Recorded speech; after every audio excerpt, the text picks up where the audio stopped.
नमस्कार। आज की कहानी प्रारंभ करते हैं। कहानी का शीर्षक है विश्वासघात। एक लड़का नाम सोनू शहर के गर्ल्स कॉलेज के बाहर अपनी एक पल्सर बाइक, उस पर अच्छे कपड़े पहनकर, सर पर लाल तिलक लगाकर, हाथ में मोली, गले में छोटे छोटे काले रुद्राक्ष की माला पहनकर वहाँ खड़ा रहता। और जब स्कूल कॉलेज की छुट्टी होती तो वो जो लड़कियाँ वहाँ से निकलती उनको देखता। उसको देखकर बरबस एक भाव मन में आता था कि जैसे कोई मछली का शिकार करने वाला शिकारी कांटा डालकर बैठा रहता है, घंटों इंतज़ार करता है और इंतज़ार के बाद कोई मछली उसको फंसती है, कभी नहीं फंसती है।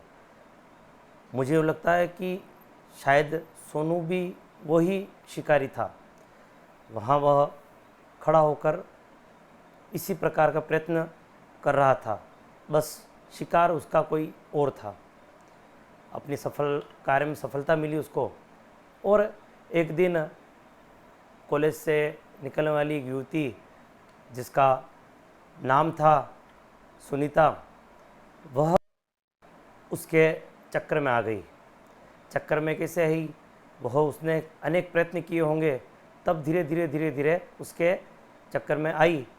साथ में जब घूमने लगे, साथ में जाने लगे, तो धीरे धीरे ये रिश्ता जो दोस्ती में था, दोस्ती से बदलते बदलते यह कब प्रेम में बदल गया, सुनीता को पता ही नहीं चला। साथ में जाते सोनू अपने बारे में अच्छी अच्छी बातें बताता। परिवार में कहते हैं कि एक छोटी बहन है और वह है, और पिताजी और माताजी, पिताजी का धंधा है, अच्छा कमाते हैं। और प्राय वो अपने बारे में बढ़ चढ़ कर बातें बताता। उसके बारे में भी, सुनीता के बारे में भी, परिवार के बारे में पूछता। कभी साथ साथ कहीं घूमने जाते हैं। इस प्रकार का क्रम चल पड़ा था। समय निकलता गया और धीरे धीरे ऐसी स्थिति आ गई कि सुनीता और सोनू ने तय किया कि अब विवाह करना चाहिए। विवाह के लिए सोचा कि अब अमुक तारीख पर निकलते ही किसी मंदिर में जाकर, क्योंकि उनको पक्का विश्वास था घर के लोग तो तैयार होंगे नहीं, तो ऐसा कुछ करते हैं। तो सुनीता सहज तैयार हो गई कि सोनू जिस प्रकार का उसका ख्याल रखता, उसके साथ घूमता, उस पर पूरा उसको विश्वास हो गया कि यह भरोसेमंद है और इसके साथ जीवन बिताया जा सकता है। एक दिन की बात है, सोनू से फ़ोन पे बात कर रही थी सुनीता। फ़ोन पे बात कर फ़ोन रखा सोनू ने कि चलो कल पुनः बात करते हैं, कल मिलते हैं। और संयोग की बात थी कि सोनू का फ़ोन कटा नहीं और सुनीता फ़ोन उसका फ़ोन कान पर ही था कि उधर से आवाज़ आई, अस्सलाम वालेकुम।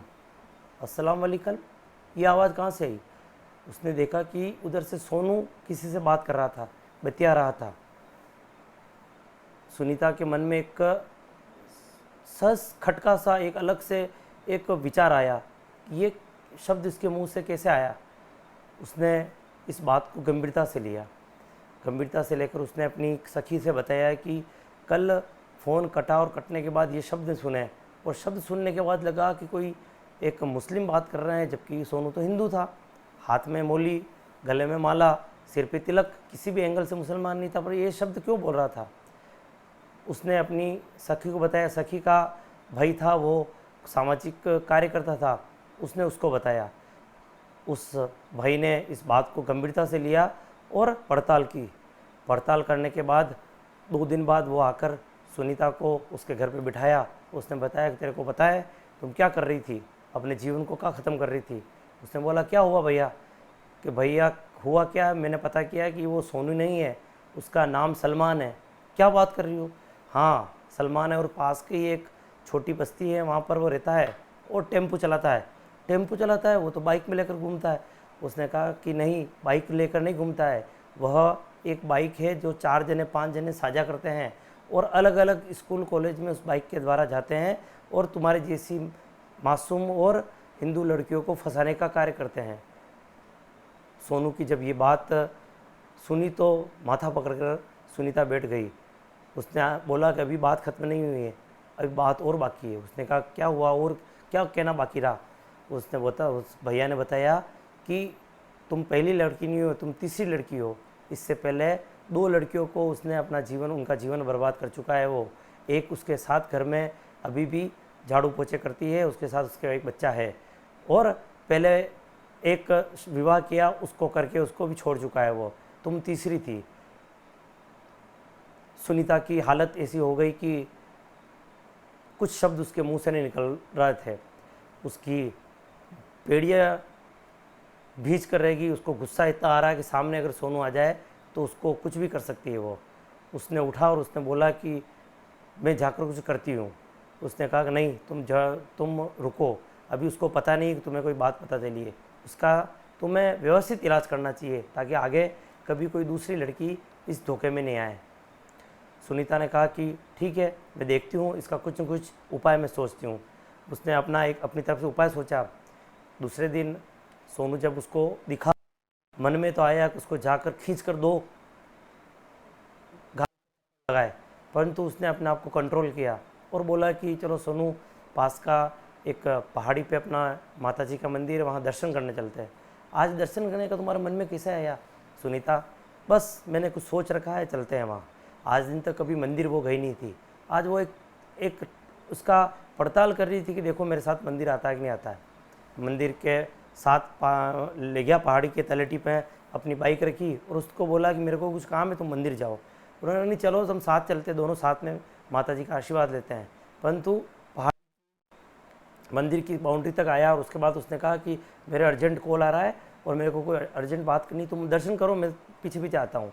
वो अंदर गई। सुनीता समझ चुकी थी कि मन के अंदर कोई पाप जो था, सोनू तो सलमान था, उसको शिक्षा ये दी गई कि दूसरी मंदिर या अन्य जगह पर जाना ठीक नहीं है हमारे इस पंथ में। वो वहाँ अंदर मंदिर में गई और मंदिर में जाकर ईश्वर से प्रार्थना की, माता जी से प्रार्थना की कि आज मैं कुछ बड़ा होंगी। हे माँ देवी माँ, मुझे शक्ति देना, मैं आज कुछ बड़ा जा रही हूँ। वह थी बाहर सोनू उर्फ सलमान पहाड़, वहाँ पर फ़ोन पे बात करते हुए उसको पहाड़ी के ऊपर से नीचे का नज़ारा बड़ा अच्छा लगा। उसने कैमरा उठाया और कैमरे के साथ सेल्फी, जैसे ही फ़ोन उठाया और फ़ोन के साथ सेल्फी लेने के लिए एक एंगल ले रहा था। एंगल लेते लेते वह दूरी पे आया, दूरी पे हटता हटता एक कोने पे जाकर उसका पैर स्लिप हुआ। स्लिप होता ही मुंह के बल वह वहाँ से लगभग 100-150 मीटर नीचे की एक खाई थी, उस खाई के अंदर नीचे जाकर गिरा। नीचे गिरते ही उसकी दोनों टांगे घुटनों के नीचे के बल गिरा, दोनों घुटने फूट गए और सिर पे भयंकर चोट लगी। उसको वहीं आसपास के जो दर्शनार्थी थे उसको उठाकर अस्पताल में ले गए। बाहर जब सुनीता आई तो देखा कि वहाँ पर सोनू मौजूद नहीं था। वो कुछ बोले उससे पहले उसने पूछा कि यहाँ पर बाइक दिखी, बाइक पड़ी है, वो कहाँ गया? तो पता चला कि बाहर अभी एक गंभीर दुर्घटना हुई और दुर्घटना के अंदर एक व्यक्ति गंभीर रूप से घायल हुआ। अच्छा, ये उसने फिर चेहरा मोहरा बताया तो वहाँ के लोगों ने बताया हाँ, इस चेहरे का व्यक्ति अभी गिरा। सुनीता आश्चर्यचकित रह गई। जिस व्यक्ति को सजा देने के लिए वह अंदर माता जी से प्रार्थना कर रही थी, ईश्वर ने अलग ही इंसाफ सोच रखा था। उसने उसके ऊपर पाप का इल्ज़ाम, उसके ऊपर कोई कानूनी कार्रवाई हो ऐसा इल्ज़ाम उसके ऊपर नहीं आने दिया और उससे पहले ही सोनू को उसके कर्मों की सज़ा दे दी। हॉस्पिटल में जाने के बाद पता चला कि दोनों घुटने उसके टूट चुके हैं। अब आजन्म उसको व्हील चेयर पर निकालना पड़ेगा। सिर के अंदर गंभीर चोट लगने के कारण उसकी चेहरे का आधा हिस्सा पक्षाघात में हो गया है, ग्रस्त हो गया है। अब उसका शेष जीवन व्हील चेयर और पक्षाघात के अंदर गुजरेगा। ईश्वर ने उसको जो सज़ा दी, जो उसने जो घृणित कार्य किए, जो बच्चियों को, जो महिलाओं को धोखे दिए, उसकी सज़ा उसने उसको दे दी। आज सोनू की स्थिति अब ऐसी रही कि न तो वह अपने घर के अंदर कमाने लायक रहा, न किसी के साथ जाने लायक रहा। बस इतनी ये कहानी है। इस कहानी को कहने का मेरा तात्पर्य ये था कि हमारे आसपास ऐसे कई सोनू हमको देखने में मिलते हैं। हमको अपने आसपास के ऐसे व्यक्तियों से गहन पड़ताल करके हमको दोस्ती करनी चाहिए। हमको नज़र रखनी चाहिए कि अमुक व्यक्ति का क्या बैकग्राउंड है। कभी भी चेहरा और उसके पहनावे को देखकर उसके चक्कर में नहीं आना चाहिए और अपने धर्म, अपनी संस्कृति को बचाने में हमको सहायक आगे बढ़ना चाहिए। आज की कहानी का मेरा इतना मकसद था। अगली बार एक नई कहानी के साथ आपके समक्ष प्रस्तुत होऊंगा और आशा है कि आप ये कहानी भी आगे शेयर करेंगे और आपको पसंद आई तो लाइक करेंगे। नमस्कार, धन्यवाद।